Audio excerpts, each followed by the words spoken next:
दोस्तों, मैं हूं मधुसूदन कश्यप और आप देख रहे हैं मेरा यूट्यूब चैनल MSK लर्निंग। तो आपके लिए एक बहुत बढ़िया अंग्रेजी सीखने का एक नया तरीका लाया हूं। आप इस तरीके से बहुत ही आसान तरीके से इसको सीख सकते हैं। तो आप अगर सीखना चाहते हैं तो ये आपके सामने ये जो बोर्ड पे जो दिख रहा है, इस पैटर्न में मैं कुछ आपको बताने वाला हूँ। निश्चित रूप से आप सीख जाएंगे, समझ जाएंगे। तो सबसे पहले इसके दो पार्ट और आएंगे। पहला पार्ट है पार्ट 1। पार्ट 1 में जो लिखा हुआ है उसके बारे में बताने वाला हूँ। तो ये जो ग्रामर है, ग्रामर के 3 पार्ट हैं। पहला है ये जो पीटी दिख रहा है आपको, पीटी अर्थात ये जो पीटी है ये है प्रेजेंट टेंस। तो प्रेजेंट टेंस उसके बाद ये है आपका सब्जेक्ट। तो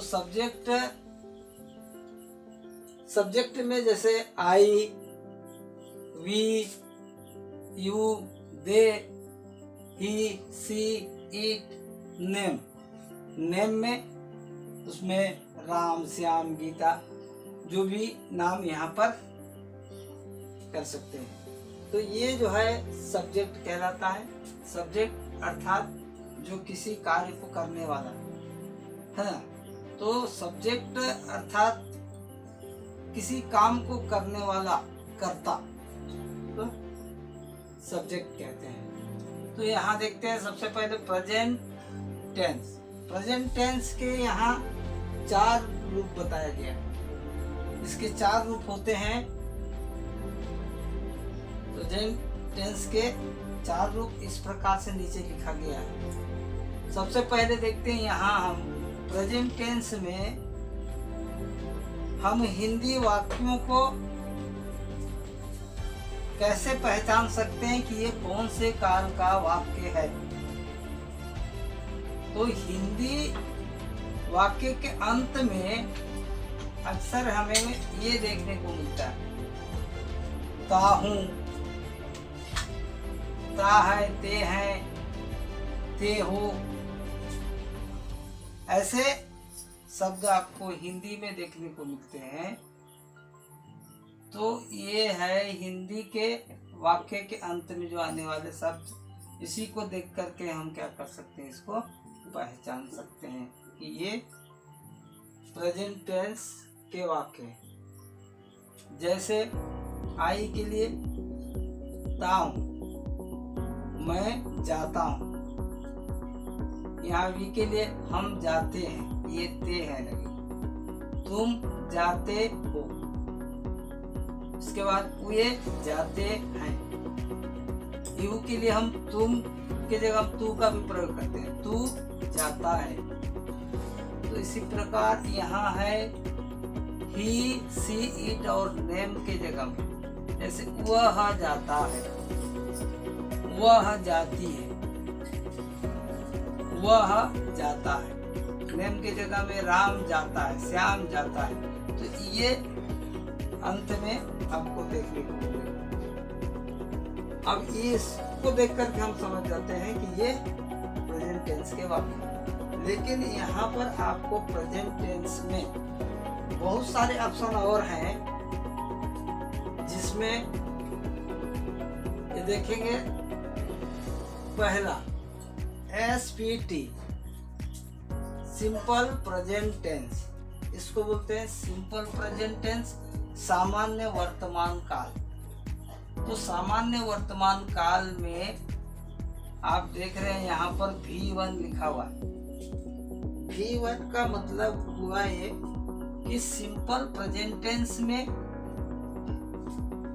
क्रिया का पहला रूप होगा, इसीलिए V1 पहले आपको बताया हूँ। इसमें जो कोड नंबर के हिसाब से अगर आप देखेंगे 1434 ये कोड नंबर बना हुआ है ना।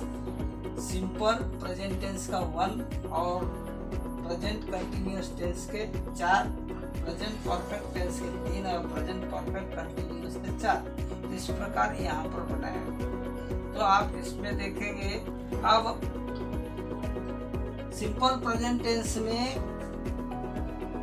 यहाँ जो लिखा गया है डू, तो डू का प्रयोग होता है। कब होता है इसको जानना है कि सिंपल प्रेजेंट टेंस के वाक्य में जब हम बनाएंगे इसका नेगेटिव वाक्य, नेगेटिव वाक्य बनाने के टाइम ये जो है डू का प्रयोग होगा। जैसे मैं अंग्रेजी नहीं लिखता हूँ, I do not right English, तो उस समय ये जो है डू नॉट का प्रयोग के लिए ये डू का प्रयोग होगा। और किसके किसके साथ डू का प्रयोग होगा? आई के साथ भी डू का होगा, वी यू और दे के साथ भी डू का प्रयोग किया जाता है। और अगला यहाँ देखेंगे ही सी इट और नेम, तो उसके लिए क्या है, जब भी हम वाक्य बनाएंगे तो उसमें डज का प्रयोग किया जाएगा। और ये डज इंट्रोगेटिव वाक्य का इस्तेमाल किया जाएगा।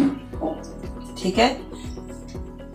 और अगला यहाँ पर है एस, ई एस और आई ई एस। तो ई एस का मतलब, एस कब, जब हम सिंपल प्रेजेंट टेंस का वाक्य बनाएंगे तो उसमें वर्ब के साथ में ही सी इट नेम के साथ में जो भी वर्ब लगेगा उस वर्ब में एस लगाया जाता है।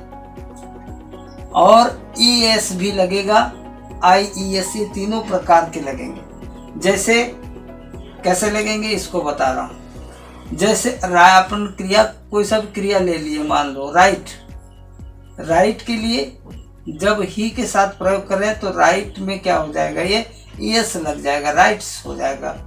और ई एस मान लेते हैं, यहाँ पर हमने ले लिया गो, तो ये जैसे गो ले लिए, इस गो में क्या करेंगे, ई एस आ जाएगा और ये गोज हो जाएगा। पहले वाला जैसे right, W R I T E, यहाँ पर एस लगेगा, राइट्स, ये गोज। और ये मान लो स्टडी कर रहे हैं, S T U D I E S, studies, ऐसा लगेगा। तो ठीक है, ये आपका सिंपल प्रेजेंट टेंस का हो गया। अब इसमें आगे देखेंगे, यहाँ हर वाक्य में आपको ताहू ते ये शब्द मिलेंगे आपको इस वाक्य में। तो अगला है PCT, present continuous tense. Present continuous tense में आपको देखने को मिलेगा क्रिया का जो वर्ब 4 लिखा हुआ है, मतलब चौथा रूप इसका बनता है। तो चौथा रूप का प्रयोग होगा इसमें। जब चौथा रूप का प्रयोग होगा तो आई के साथ में क्या प्रयोग होगा, ये ध्यान में आना चाहिए। आई के साथ एम का यूज करेंगे, वी यू दे के साथ में आर का यूज करेंगे, और ही सी इट नेम के साथ में हमेशा इज का प्रयोग होगा। ये आपको याद रखना है। तो अगर ये चीज अगर आपको याद हो जाता है तो ये आपका जो वाक्य बनाने की प्रक्रिया है ये आसान हो जाएगा, इजी हो जाएगा। तो अगला हम चलते हैं तीसरा नंबर पॉइंट पे, PPT, प्रेजेंट परफेक्ट टेंस। तो प्रेजेंट परफेक्ट टेंस का जो वर्ब है, वर्ब के तीसरा रूप होंगे। तीसरा रूप होगा, तो तीसरा रूप अब सब्जेक्ट में किस सब्जेक्ट के साथ में क्या लगाए, जैसे आई के साथ में हैव का प्रयोग होगा। याद रखना है, आई के साथ हैव लगेगा, अर्थात आई वी यू दे, ये सब के साथ में हैव का उपयोग होगा। लेकिन जब हम यहाँ देखेंगे ही सी इट, सब्जेक्ट के साथ में क्या लगने वाला है, हैज का प्रयोग होगा। यहाँ पर गलती से भी यहाँ पर हम हैव का प्रयोग नहीं करना है। ठीक। अगला आप देखेंगे, अब लास्ट है जिसके जो चौथा रूप है PPCT। PPCT का मतलब हुआ present perfect continuous tense. Present perfect continuous tense, इसमें क्या है, वर्ब का चौथा रूप लगेगा जो हमारे उस सूत्र के अनुसार चौथा रूप। अब ये फोर्थ जो वर्ब का रूप है, तो इसमें आई के साथ में क्या यूज करें, इसमें सहायक क्रिया, यहाँ पर हेल्पिंग वर्ब आई के साथ में लग रहा है हैव बीन, ये हैव बीन का प्रयोग होगा इसमें। वी यू दे, इसके साथ में भी हैव बीन का प्रयोग हो रहा है। तो आई वी यू दे के साथ में दोनों कॉलम में हैव बीन का ही प्रयोग किया जाना है। और लास्ट है ही सी इट और नेम के साथ में हैज बीन का प्रयोग करेंगे। तो हैज बीन का प्रयोग इसमें किया जाना है ही सी इट नेम में। तो इसी प्रकार आपको ये हुआ आपके प्रेजेंट टेंस के 4 रूप। अगला आपको मिलेगा, अगला पार्ट 2 में आप देखेंगे, उसमें आएगा past tense PT, past tense का जो 4 रूप बनेंगे, कैसे बनेंगे वो आप देखेंगे।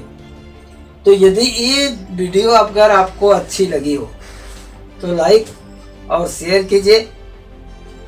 अगर इस चैनल में आप नए हैं तो सब्सक्राइब कीजिए और घंटी वाले बटन को दबा दीजिए, ताकि जब भी आपको ये वीडियो अपलोड की जाए अगला पार्ट आपको तुरंत मिले। धन्यवाद।